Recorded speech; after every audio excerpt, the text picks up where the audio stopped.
C'est presque du direct, c'est le meilleur de la revue de presse avec Nicolas Canteloup et Julie. Et on va commencer avec cette triste nouvelle. Le fondateur des confitures Bonne Maman et des compotes de fruits Andros est mort. On est en duplex de ses funérailles. Oui, ma chère Julie, bonjour à tous. Je salue toute l'équipe, Ève Roger, Jean-Michel Apathy, Lolo Cabrol, Anissa, Pierre, cher Pierre. C'est Nikos, je suis aux obsèques d'Andros. Andros. C'est peut-être un grec. On se connaissait, oui, tout à fait, on se connaissait depuis longtemps, les gens. Je me souviens encore comme c'était hier. Nous voyaient arriver, ils disaient, tiens, voilà, la Nikos et... Ah tiens, Pierre, Andros aussi. Je me demandais juste, je parle doucement parce que le cortège est en train de s'élancer. Oui. Tout le monde est là.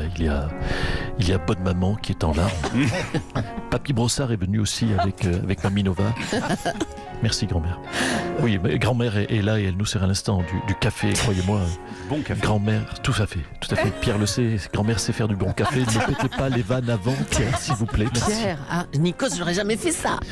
Bon alors, Nikos, qu'est-ce qui se passe là? Écoutez, tout le monde est là. Tout le monde est là. Il est très tôt là. Il est très tôt au cimetière. Le soleil vient de se lever. Voilà l'ami Ricoré. Non. Avec les potes de confipotes. Et à l'instant, j'aperçois leurs amis gays, Michel et Augustin. Le cercueil est, je dois le dire, magnifique. Monsieur Propre s'en est assuré.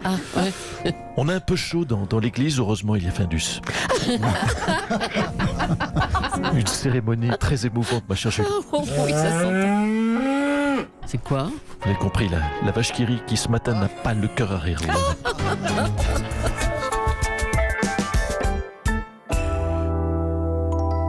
On va accueillir quelqu'un qui a lui aussi été braqué dans une classe. C'est Nicolas Sarkozy. Bonjour, monsieur Sarkozy. Oui, bonjour. Merci de m'accueillir à vous. Alors vous aussi, vous avez été braqué dans une classe, c'était en 93, dans une maternelle à Neuilly, face à Human Bomb. Rappelez-nous comment ça s'est passé. Écoutez, j'étais... Monsieur Aliaga s'en souvient, j'étais dans la classe de maternelle, avec les enfants. Human Bomb s'est approché de moi, avec sa ceinture d'explosifs. C'était un moment très fort. Il s'est agenouillé, il m'a dit... T'as eu ton goûter, toi, mon petit? Et c'est là que j'ai compris, si vous voulez, qu'il voulait pas de mal réellement aux enfants et qu'il m'avait pris pour l'un d'entre eux. Et comme la maîtresse dans la vidéo, vous avez gardé votre sang-froid. Mais tu vous plaisantez, pas du tout. Mais je l'ai insulté, je lui ai dit, non, pauvre con, j'ai pas 6 ans, je suis le maire. Monsieur Sarkozy, mais d'où vient selon vous cette violence à l'école? C'est le rapport prof-élève qui s'est détérioré? Vous le sachez, chère Julie, parce que vous êtes avertie. Je vous pose la question, quoi qu'il y a de plus important que la relation prof-élève? Moi j'ai toujours eu des excellents rapports avec mes professeurs, sauf avec ma prof de français, Madame Schmutz, moi je me souviens, qui faisait rien qu'à me mettre des notes de français dégradisantes pour ma personne. On l'entend. Mais oui, mais monsieur Allegas, j'ai pris du recul, vous savez, avoir des mauvaises notes, c'est pas ça la vie. Je me disais bien. C'est quoi la vie? C'est quoi? La vie, ça passe vite. Vite comme un timbre-poste. Et encore. Un tout petit thème, Mademoiselle Wendy. La vie, ça passe vite comme un Kinder Pingouin. Et encore, un tout petit Kinder Pingouin. Un tout plat parce qu'on s'est assis dessus, mais qu'on mange quand même parce que c'est l'heure du goûter. Allez, on va parler de cette itinérance mémorielle de notre président. Il a écouté l'interview. François Hollande, bonjour. Oui, merci de m'accueillir. J'espère que je ne vous dérange pas trop, vu qu'il n'y en a que pour Emmanuel Macron ce matin. C'est un peu normal. On va faire court avec vous, monsieur Hollande, parce qu'on n'interviewe que les présidents en fonction dans ma matinale. Oui, merci, monsieur Légas. Merci. J'ai entendu l'interview sur l'itinérance mémorielle. Vous gargarisez l'itinérance mémorielle. C'est surtout une interview d'une chiantitude sensorielle. Mais enfin. Vous êtes de mauvaise foi, monsieur le président. Mais vous pensez quoi de cette itinérance mémorielle, François Hollande? Non, mais franchement, on marche sur la tête.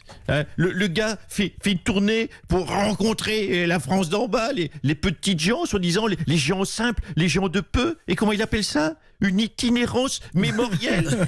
Non mais c'est ça son truc pour se rapprocher des gens, une itinérance mémorielle. On comprend même pas ce que ça veut dire. Tu peux pas te la raconter plus encore aussi? Pourquoi pas un bagnodage sensoriel? Non mais il nous prend vraiment pour des truffes.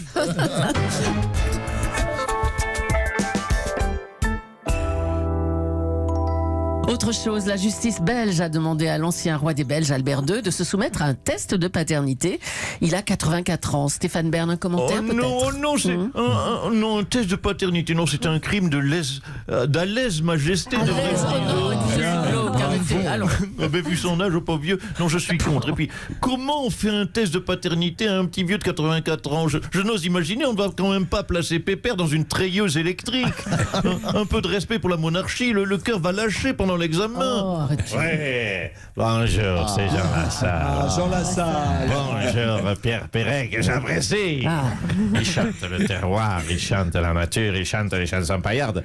J'ai une treilleuse électrique. Et si ça peut rendre service pour le test de paternité, on étourdit le roi Albert avec un coup de gourdin. On le branche à la treilleuse électrique et l'affaire est faite. Oh, mais vous n'y pensez pas? Non, mais ça va pas. Oui, pardonnez-moi. Bon, écoutez, oula. C'est de Mr. Scam. Oh non, oh là là. Non, j'ai entendu les chansons de Pierre Perret.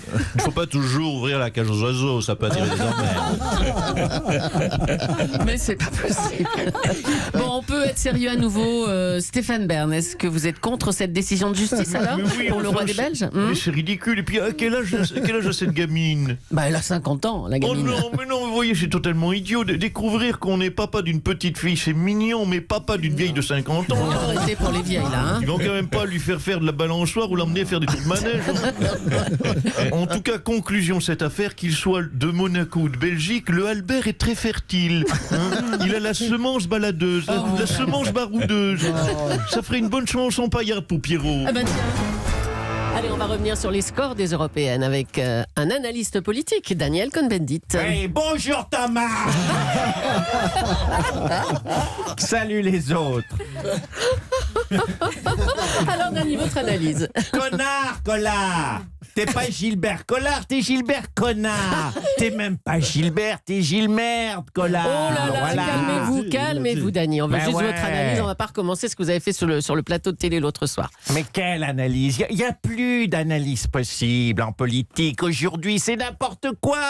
Tu regardes Apathy, les sous-Xanax.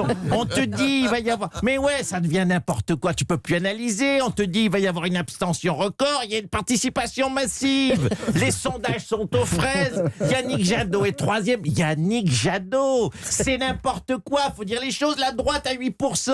Le PS à 6,5%. Non, mais comment tu veux analyser ça? Non, faut plus faire le métier d'analyse politique. C'est plombé, c'est foutu. Écoute, Jean-Michel, tu sais quoi? On va ouvrir un bloc de cuisine. Voilà.